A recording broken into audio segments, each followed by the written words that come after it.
A new federal law signed by President Trump is designed to protect Americans from those annoying robocalls. Scammers could now be charged up to $10,000 a call. But many are wondering if this law will actually prevent the calls from coming in. Western Mass News reporter Alyssa McCann is getting a answers. phone call from an unknown number asking for your private information is not only annoying, it's illegal.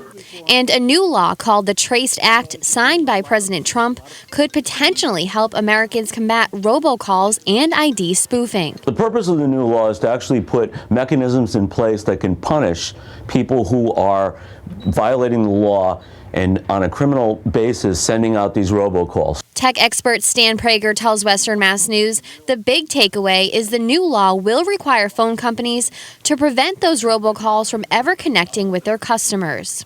In addition, the Federal Communications Commission is also required to step up and warn callers when they are receiving a spoofed call. That's probably the most important part of the bill, as far as from an enforcement standpoint, is that you're going to have the phone companies such as Verizon can now actually use technology that's in place to kind of mass block these calls. Stan Prager at GoGeeks says, "This law is headed in the right direction, but it will still be difficult to identify the callers." The calls are usually cloned.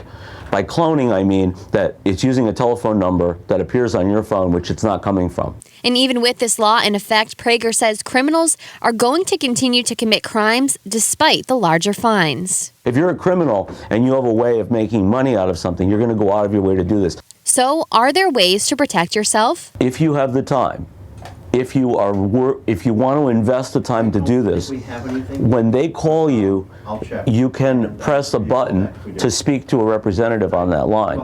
If you want to follow up on this, you could do that. If you speak to a representative, you could then potentially identify who it is. For Western Mass News, I'm Alyssa McCann.